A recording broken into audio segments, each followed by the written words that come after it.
Hello बच्चों, कैसे हैं आप। मैं सुमन शर्मा, आपकी टीचर, एक बार फिर से अपने चैनल पर आप सभी का स्वागत करती हूं और आशा करती हूं कि आप सभी बच्चे भी मस्त, बिंदास और प्रसन्नचित होंगे।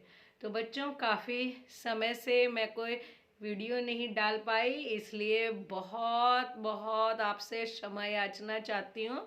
लेकिन अब आपको कंटिन्यूअस मेरी हिंदी से विषय से संबंधित वीडियो आपको ज़रूर मिलेंगी, जो कहीं ना कहीं आपकी पढ़ाई में आपको मदद करेंगी। तो बच्चों, आज मैं कक्षा 7 विभा हिंदी पाठमाला से पाठ 1 इतनी शक्ति हमें देना समझाने जा रही हूँ। आई होप आप सभी बच्चे इस कविता को ध्यान से सुनेंगे, समझेंगे और ज़रूर आपकी पढ़ाई में ये हेल्प करेगी। तो बच्चों, मैं आपको समझाने का प्रयास करती हूँ और आप लोग ध्यान से इसे समझेंगे। इस कविता के अंदर कवि ने समाज में फैली अज्ञानता, यानी आज जो समाज के अंदर ऊंच नीच, अमीर गरीब, जो भी भाईचारा नाम की कोई चीज़ नहीं रही है, आपस में सब झगड़ा करते रहते हैं, इन सब को दूर करने की ईश्वर से प्रार्थना की है कि हम लोग सच्चाई की राह पे चलें, यानी हम सच्चे रहें, अच्छाइयों को अपनाएं, यानी एक अच्छे इंसान बन के रहें, औरों की हम मदद करें। ऐसे गुण हे ईश्वर हम सब में प्रदान करें। इतनी शक्ति हमें देना दाता, मन का विश्वास कमजोर होना। हे ईश्वर, हमारे अंदर तुम इतनी शक्ति भर दो, इतनी हमें ताकत दे दो हे प्रभु, कि हमने जो मन में ठाना है वो विश्वास कभी कमज़ोर ना हो, हम कभी किसी के सामने झुके नहीं। अगर हमारे हौसले बुलंद हैं और हमने ये ठान लिया है कि हम समाज की और देश की भलाई के लिए कुछ ना कुछ करेंगे, तो वो जो विश्वास है जो हमारे मन के अंदर है, वो कभी भी कमज़ोर नहीं पड़ना चाहिए। हम चलें नेक रास्ते पर, हमसे भूल कर भी कोई भूल होना। हे ईश्वर, हम एक अच्छी राह पर निकलने के लिए हमने विश्वास किया है, अपने मन में जो बात ठान ली है, कभी भूल कर भी हम उसको भूल ना पाए, कभी वो हमारे मन से ये भावना दूर ना हो कि हम गलत राह पर चलें। दूर अज्ञान के हों अंधेरे, तू हमें ज्ञान की रोशनी दे। यहाँ पर कवि ने कहा है कि हमारे अज्ञानता के अंधेरे जो हैं, जो हमें ज्ञान नहीं है, जिस चीज़ के बारे में हमें पता नहीं है, हे ईश्वर, वो अज्ञान, उस अंधेरे से हमें आप बाहर निकालिए। तू हमें ज्ञान की रोशनी दे। जो ये चारों तरफ इतना भ्रष्टाचार, इतना दुख है, तो इससे हमें दूर निकालने के लिए भगवान से प्रार्थना की है कि अब और कौन हमें सही राह दिखाएगा, वो भगवान हमें सही राह दिखाएगा। तो उसको कहा है कि आप ही हमें ज्ञान की रोशनी दें। हर बुराई से बच के रहें हम, जितनी भी दे भली जिंदगी दे। हे ईश्वर, हमें हर बुराइयों से बचा के रखना, हम किसी गलत काम में ना लगे और हमारी जो जिंदगी है वो औरों की भलाई के लिए लगा दें। हम ऐसी हमारी मनोकामना आप हमेशा पूरी करें। बैर होना किसी का किसी से, भावना मन में बदले की होना।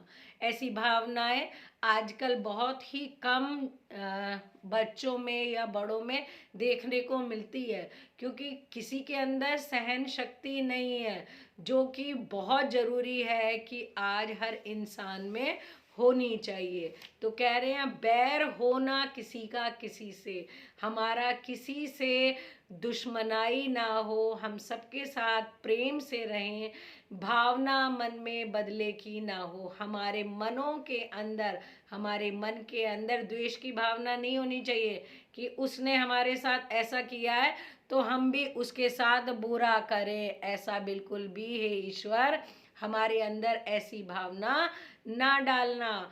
हम चले नेक रास्ते पर, हमसे भूल कर भी कोई भूल हो ना। यहाँ पे अभिलाष जी ने कहा है कि हम नेक रास्ते पर चले, हम अच्छी राह पर चले, और भूल कर भी यानी हे ईश्वर गलती से भी ऐसी गलती हमसे कभी ना हो। हम ना सोचें हमें क्या मिला है, हम ये सोचें किया क्या है अर्पण। यहाँ पे कवि ने बहुत ही प्यारी पंक्ति कही है, हमें कभी भी ये नहीं सोचना चाहिए कि हमें क्या मिला है, क्योंकि आज का जो है मनुष्य हमेशा अपने लिए सोचता है, उसने मेरे लिए क्या करा है, उसने मेरे लिए क्या करा है तो मैं उसके लिए करूं। नहीं, हमें ये ऐसी सोच को अपने मन से दूर हटाना है और हमें ये सोचना है कि हमने बदले में उसे क्या दिया है।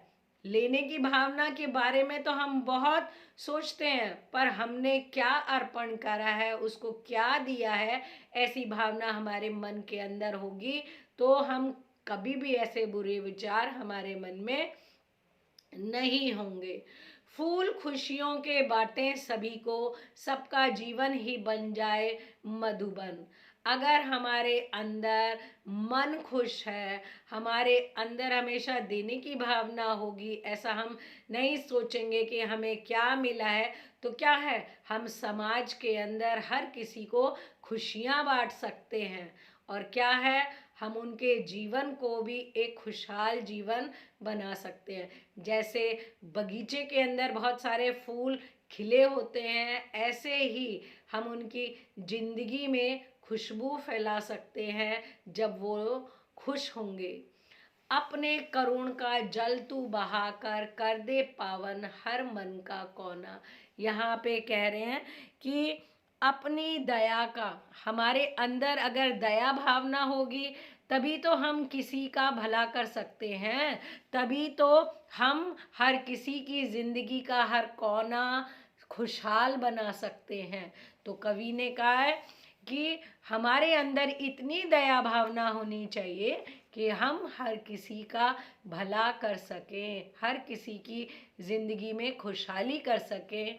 हम चले नेक रास्ते पर, हमसे भूल कर भी कोई भूल हो ना। हे ईश्वर, हम हमेशा एक अच्छी राह पर चलें, हमसे गलती से भी कोई ऐसी भूल ना हो जिससे हम अपना, अपने परिवार, अपने समाज का नुकसान पहुंचा सके। अभिलाष जी ने इतनी सुंदर पंक्तियों में ये बात कही है। आगे देखते हैं, हर तरफ जुल्म है, बेबसी है, सहमा सहमा सा हर आदमी है। आज हर तरफ जुल्म है, यानी हर कोई किसी को परेशान करता रहता है, और उसके बाद क्या हो जाता है, वो सब बेबस हो जाते हैं, यानी उनके अंदर भी लाचारी आ जाती है। आज आदमी खौफ से डरा हुआ है, सहमा यानी डर के मारे हर चीज का उसके अंदर खौफ है। पाप का बोझ बढ़ता ही जाए, जाने कैसे ये धरती थमी है। इस धरती के अंदर अब निरंतर गलत काम हो रहे हैं, पता नहीं है ईश्वर ये धरती कैसे रुकी हुई है। बोझ ममता का तू ये उठा ले, तेरी रचना का कहीं अंत होना है ईश्वर। अब तो इस प्यार का बोझ उठा ले, यानी तुझे सारे जीवन के अंदर, सब लोगों के अंदर ममता, दया, प्यार की भावना डालनी है।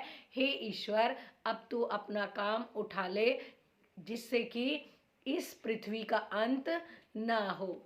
हम चले नेक रास्ते पर, हमसे भूल कर भी कोई भूल हो ना।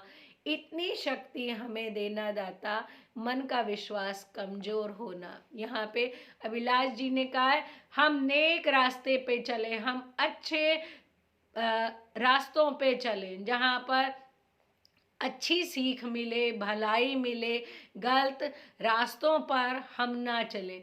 क्योंकि जितने भी शॉर्टकट होते हैं ये बहुत भले लगते हैं, बड़े अच्छे लगते हैं, शुरू में हमारा मन करता है अरे वाह बहुत अच्छा शॉर्टकट है, लेकिन ये शॉर्टकट के पीछे एक मतलब कि बहुत भारी समस्या होती है।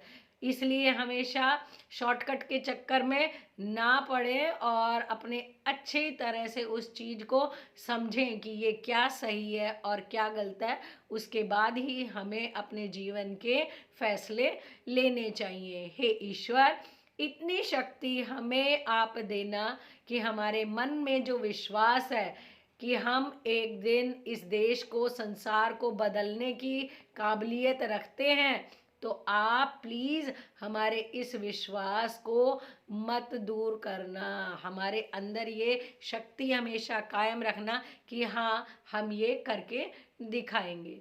आई होप कविता का भाव आपको अच्छे से समझ में आया होगा।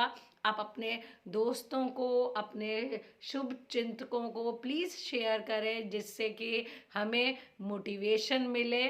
और जो बच्चे नए हैं वो प्लीज़ मेरे चैनल को सब्सक्राइब करें और एक थम्स अप तो बनता है। Thank you friends.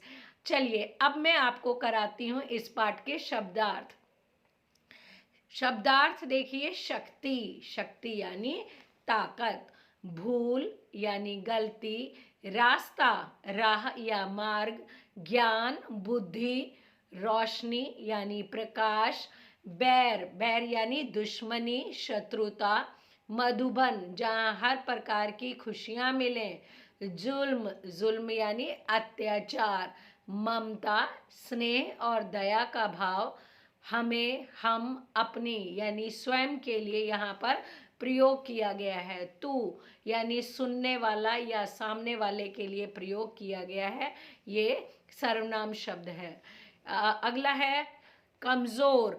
कमज़ोर में दुर्बल, शक्तिहीन, भली मतलब अच्छी, हर यानी प्रत्येक, अर्पण करना यानी सौंपना, सहमा सहमा सा यानी डरा सा।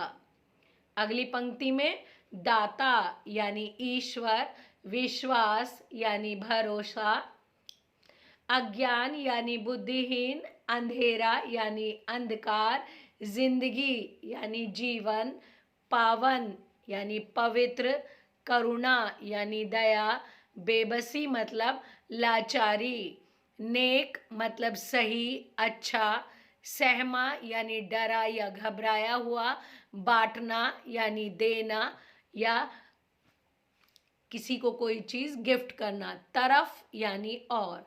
आई होप शब्दार्थ भी आपको अच्छे से समझ में आए होंगे। आप कविता को पढ़ें और शब्दों के अर्थ के साथ समझने का प्रयास करें। धन्यवाद।